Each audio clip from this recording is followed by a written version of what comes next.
예수님이 전도하러 돌아다니실 때에 어느 날인가 빌립보 가이사라라고 하는 그런 동네에 이르게 되셨습니다. 제자들을 보고 물으셨어요. 인자를 사람들이 누구라고 하느냐? 그 대답을 들으시면서 예수님은 제자들에게 또 물으셨습니다. 너희는 나를 누구라고 생각하느냐 하는 얘기입니다. 예수가 누굽니까? 여러분에게 봉독해드린 사도행전 2장 14절서부터 36절까지 이 말씀은 초대교회가 시작되고 베드로가 첫 번 설교를 한 말씀입니다. 베드로가 첫 번 설교를 할 때에 예수가 누구냐 하는 것을 너무도 정확하게, 너무도 확실하게 설명하고 있습니다. 한번 따라서 해보십시오. 하나님이 예수를 주와 그리스도가 되게 하셨느니라. 이게 힘이 없어.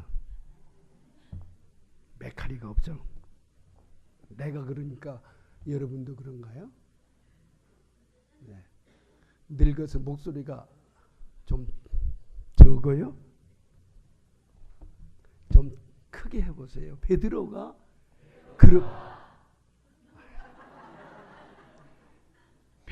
그렇게 하지 않았다. 왜? 베드로는 더 힘있게, 용감하게, 강하게 예수를 증거했습니다. 그것이 바로 우리 36절 말씀입니다. 그런즉 이스라엘 온 집은 확실히 알지니 너희가 십자가에 못 박은 이 예수를, 따라서 하세요. 이 예수를 하나님이 주와 그리스도가 되게 하셨다. 이게 베드로의 설교입니다. 하나님이 예수를 주와 그리스도가 되게 하셨다. 이 설교를 하고 나니까 그 예루살렘 광장에 모인 사람들이 다 이구동성으로, 그러면 내가 어떻게 해야 되겠느냐? 우리가 어찌할꼬? 37절에 보니까 그랬지요.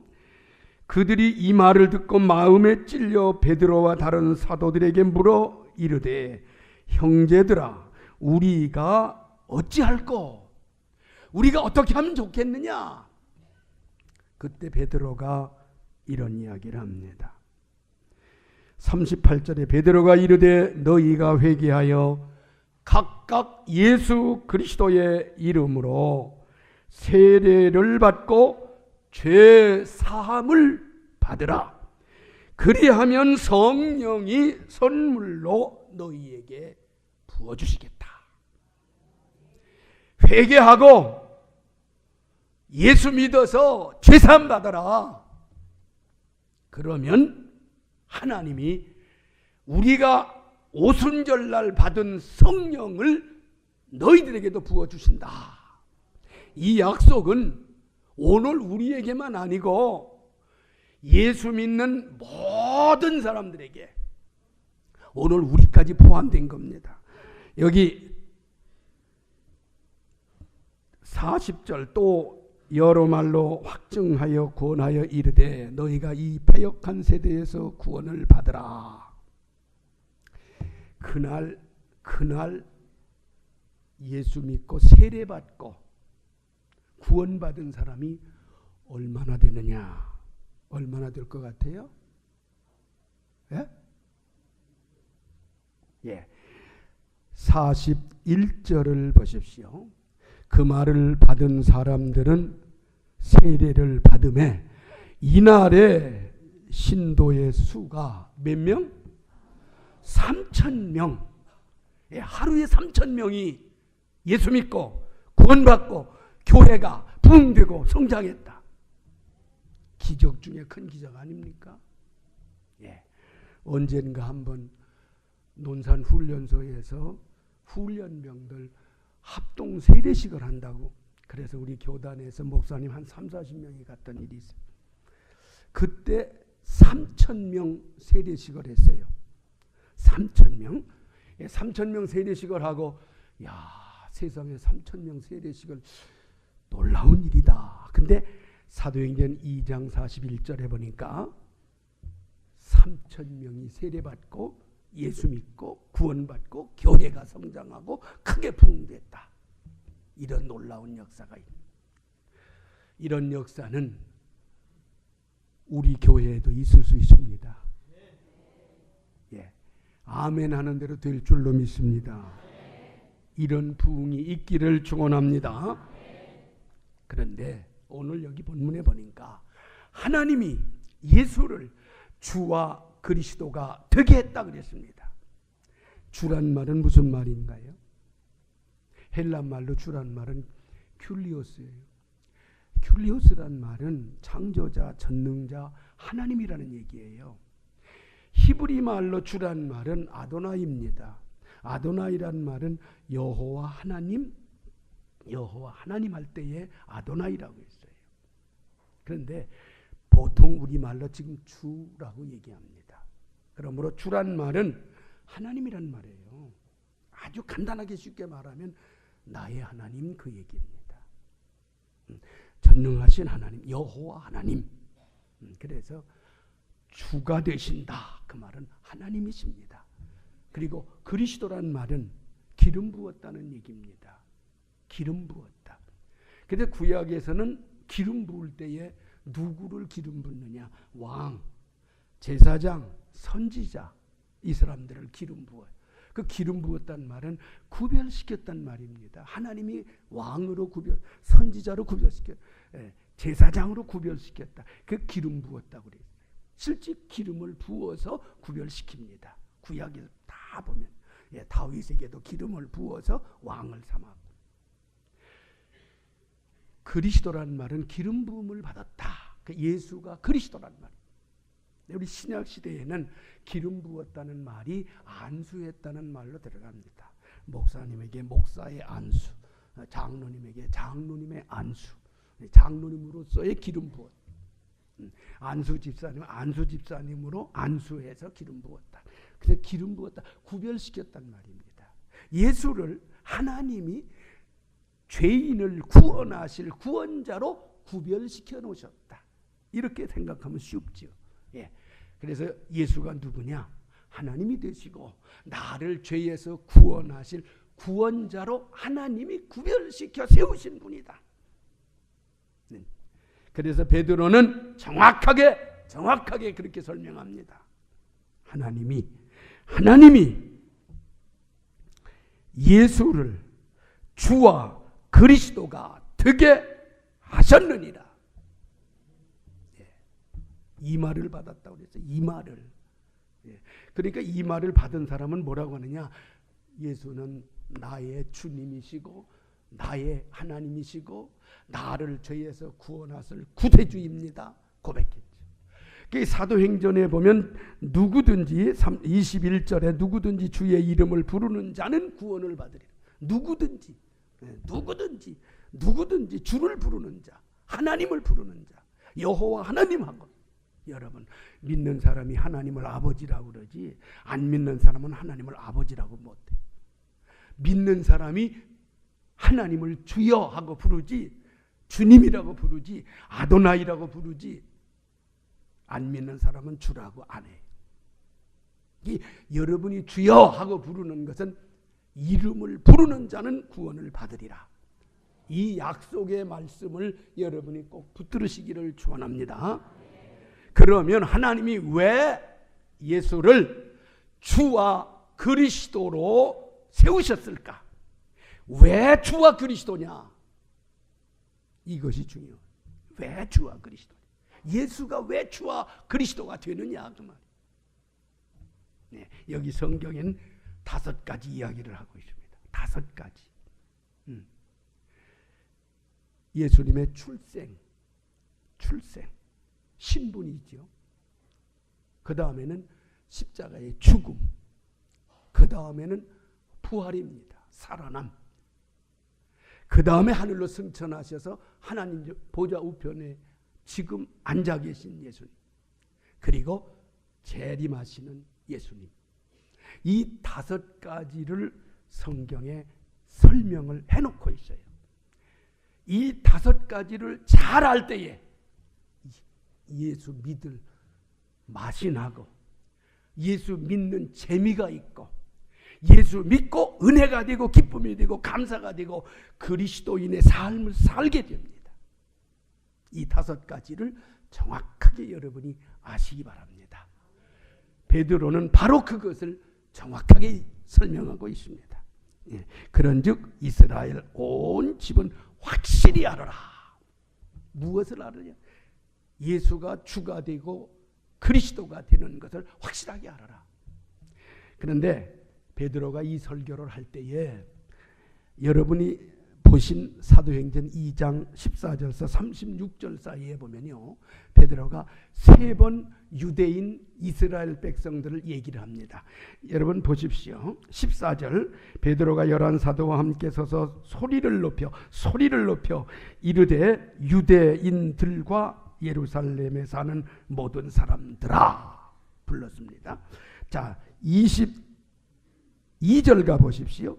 이스라엘 사람들아 이 말을 들으라. 36절 보십시오. 그런즉 이스라엘 온 집은 확실히 알지니. 예, 유대인들아 들으라. 이스라엘 백성들아 들으라. 이스라엘 온 집은 확실히 알아라. 그러면서 5가지 이야기를 하는데, 첫째가 뭔지 압니까? 첫째가, 예, 여기 성경에 그렇게 나와 있습니다. 22절 보십시오. 이스라엘 사람들아 이 말을 들으라. 너희도 아는 바와 같이 하나님께서 나사렛 예수로, 네, 따라서 해보세요. 나사렛 예수. 예, 나사렛 예수가 나의 구세주요 주님이십니다. 베드로는 나사렛 예수라고 하는 말을 고집하고 있어요. 왜 그랬을까? 성경을 자세히 읽어보니까요, 예수님 십자가에 못 박혀 돌아가실 때에 명패에 쓴 이름도 나사렛 예수입니다. 요한복음 1장 35절에 보면 빌립이 나다나엘을 찾아가서 전도하는 이야기가 나옵니다. 근데 나다나엘에게 빌립이 가서 그런 얘기를 해요. 내가 메시아를 만났다. 내가 그리스도를 만났다. 나사렛 예수라고 얘기를 해요. 그러니까 나다나엘이 빌립을 보고 야야야야 웃기는 소리 하지 마라. 나사렛에서 무슨 선한 것이 나오냐? 나사렛에서 무슨 그리스도가 나와? 엉터리 같은 소리 하지 마라. 네. 근데 빌립이 나다나엘에게 분명히 전도할 때에 나사렛 예수가 메시아다, 그리스도다, 그런 얘기를 했어요. 나다나엘이 빌립을 보고 우기는 소리 하지 마라. 나사렛은 선한 거 안 나와. 그리고 딱 거절하니까 빌립이 더 할 말이 없어요. 그러니까 나다나엘을 손목을 꽉 잡고 예수님에게 끌고 오잖아요. 와보라. 여러분, 전도가 그거예요. 예수를 제시해 줬는데 예수 몰라. 나는 아니야. 그런 와봐. 와서 봐. 가서 예배 드리고 하나님 말씀 듣고 교회 무조건 끌고 나와서 들어야 되고, 들음으로 믿음이 생기는 겁니다. 네. 그래서 나다나엘을 빌립이 끌고 예수님 앞에 오니까 예수님께서 나다나엘을 보고 참 이스라엘이라. 거짓이 하나도 없고 가식이 하나도 없는 진짜 이스라엘 사람이다. 네. 누가 그러대요. 참기름 참 참기름, 가짜 기름이 하도 많으니까 참기름이래요. 참기름. 근데 성경에 보니까 나다나엘을 보고 예수님이 참 이스라엘이다 그랬어요. 거짓이 없고 진짜다 그러니까. 그렇게 나다나엘이 가슴에 꽉 찔리거든요. 그 소리를. 어떻게 당신이 나를 아느냐? 그렇게 예수님이 나다나엘을 보고 네가 무화과나무 밑에 있을 때부터 내가 안다. 그 무화과나무 밑에서 나다나엘이 기도했었거든. 그 예수님이 그걸 보고 내가 너를 무화과나무 밑에서 기도하는 거 봤다 그런 얘기예요. 그래서 나다나엘이 예수님 제자가 되고 12사도 중에 하나가 되는 겁니다. 예, 나사렛 예수. 왜 나사렛 예수라고 했을까? 성경을 찾아보고 읽다가 보니까요, 거기에 비밀이 하나 있더라고. 하나님이 사람을 흙으로 만들어 놨어요. 흙으로 만들어 놓고 코에다가 하고서 생기를 불어넣었다. 기운을 불어넣었다. 기를 불어넣었단 말이에요. 근데 그 기를 불어넣어 가지고 아담이 생명이 됐다 그랬어요. 생명이. 그런데 고린도전서 15장에 가서 보면, 고린도전서 15장 45절에 보면 기록된 바 첫사람 아담은 생명이 되었다 함과 같이 마지막 아담은 살려주는 영이 되었다. 첫사람 아담은 산영, 생명이 되었다. 그러나 마지막 아담은 살려주는 영이 되었다 그랬어요. 그럼 첫사람 아담은 에덴 동산의 인간의 시조인 아담 얘기하는 겁니다. 그럼 둘째 사람 아담은 누굴까?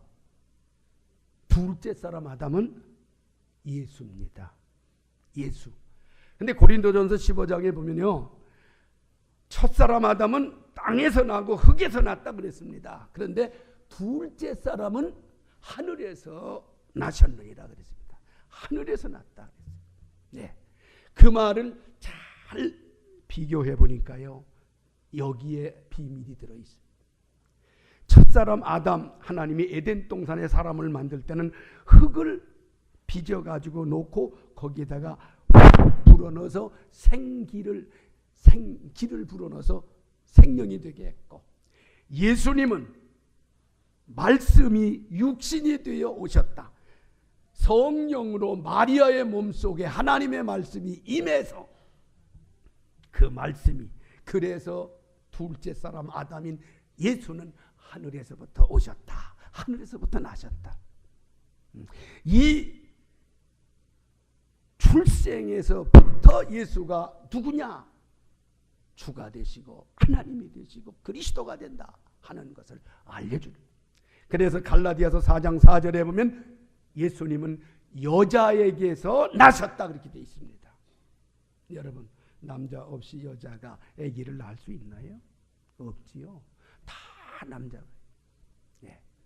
불교의 석가도 인도의 정반왕이라고 하는 왕의 마야 부인이라고 하는 여인을 통해서 정반왕의 아들로 태어난, 공자도 아버지 어머니가 다. 그러나 예수는 아버지가 없어요. 말씀이 마리아의 몸속에 들어가서 육체가 됐다 그랬어요. 말씀이 육신이 돼요. 이게 비밀입니다. 성경을 읽고 또 읽다가 깊이 깨달은 그겁니다. 예. 첫사람 아담은 흙에서 났습니다. 둘째 사람 아담 되시는 예수는 하늘에서 나셨습니다. 하늘에서 나셨습니다. 그래서 예수가 주가 되시고 그리스도가 되십니다. 알고서 믿으시기를 축원합니다.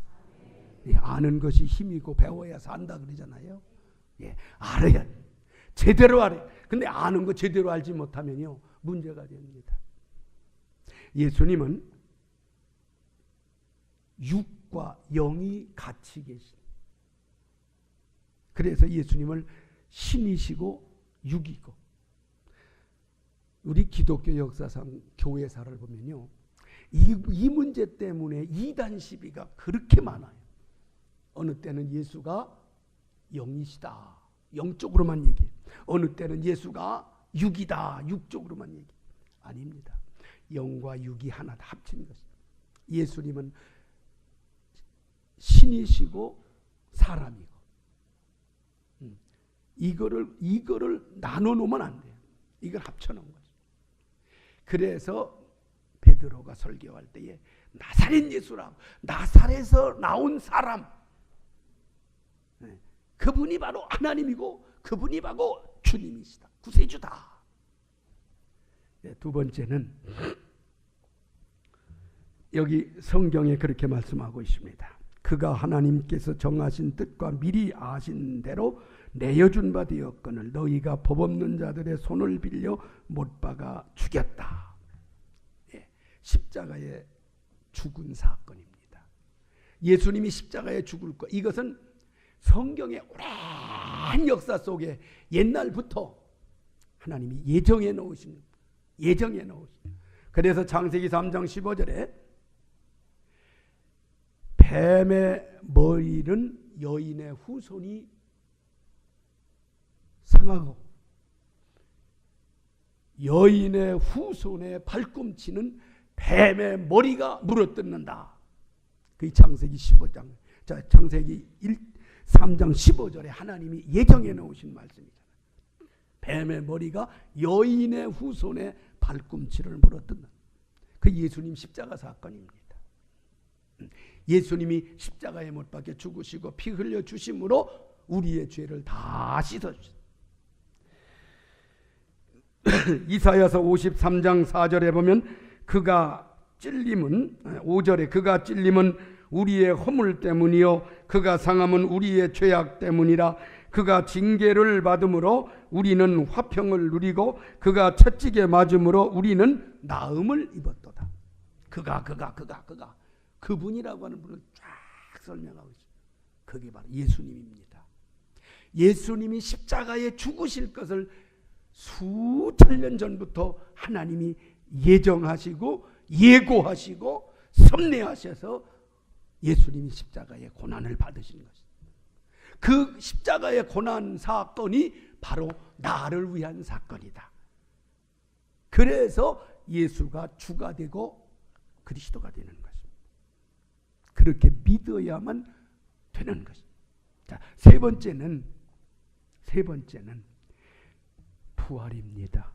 부활 사건. 여기 24절에 하나님께서 그를 사망의 고통에서 풀어 살리셨으니 이는 그가 사망에 매여 있을 수 없습니다. 사망의 고통을 풀어서 살리셨다. 누구를? 예수를. 만약에 예수님이 죽음으로 끝났다, 아무 의미가 없어요. 십자가에 죽든 어디에 죽든 죽음으로 끝났다고 하면 아무 의미가 없어요. 만약에 예수님이 죽음으로 끝났다면 우리 예수 믿는 사람이 세상에서 제일 불쌍하고 불행한 사람. 고린도전서 15장이 그랬어요. 그런데 다행스러운 것은 하나님이 예수를 살리셨습니다. 부활시키셨다. 죽음을 이기고 살아나게 하셨어요. 살리셨기 때문에 예수가 주가 되고 그리스도가 되는 겁니다. 오늘 우리가 가져야 될 신앙, 예수 믿을 때에 제일 맛이 있는 것이 뭐냐? 부활의 소망입니다. 부활의 소망. 여기 사도행전 2장에 보면 다윗이 예수님의 부활에 대해서 쭉 예언한 말씀을 베드로가 설교할 때 인용한 말씀입니다. 몇천 년 전 다윗은 벌써 예수님이 죽음을 이기고 살아날 것을, 그 뼈가 썩지 아니하고 다시 부활해서 살아날 것을 예언했어요. 그래서 다윗을 선지자라고 했습니다. 예수님이 죽음을 이기고 살아나셨기 때문에 우리를 살리시는 구원자가 되는 거예요. 우리를 살리시는. 다윗도 부활신앙의 소유자입니다. 여러분이 잘 아시는 아브라함도 부활신앙의 소유자입니다. 부활신앙. 부활의 소망을 가졌기 때문에 아브라함이 그 아들을 모리아산에 가서 죽여서 제물로 하나님 앞에 제사 지내려고 했던 거예요. 왜 그러냐? 죽은 자를 살리시는 하나님으로 믿었기 때문에. 이게 아브라함의 신앙입니다. 바울의 신앙도 부활신앙입니다. 바울이 그렇게 매를 맞고 고난을 당하고 아픔을 당하면서도 더 큰 소망이 내게는 있다. 죽은 자의 부활. 죽음으로 끝나는 것이 아니라 살아난다 하는 이 부활신앙. 여러분, 씨를 땅에다가 뿌리면 그 씨가 썩고 죽어야 싹이 나와서 열매를 맺습니다. 예수님이 죽음으로 끝난 것이 아니라 죽었다가 살아나셨어요. 부활. 이 부활신앙이 우리 기독교인의 신앙이 되기를 축원합니다. 부활신앙을 가질 때에 어떤 어려움도 이길 수 있고 어떤 문제도 해결할 수 있고 어떤 것도 극복할 수 나갈 수 있는 신앙의 삶이 되는 것입니다. 우리 교회사를 보면요, 로마 시대에 예수 믿는 사람들이 얼마나 많이 박해를 받았는지, 하나님 말씀 듣지 못하도록 귀를 깎아버립니다. 전도하지 못하도록 혀를 잡아 빼고 잘라버립니다. 사자굴에다가 이 몸을 집어 던져버립니다. 사자들이 와서 그냥 다 찢어서 죽입니다. 그런 고난을 받으면서도 예수 안 믿다, 안 믿겠다 한마디만 해라. 안 합니다.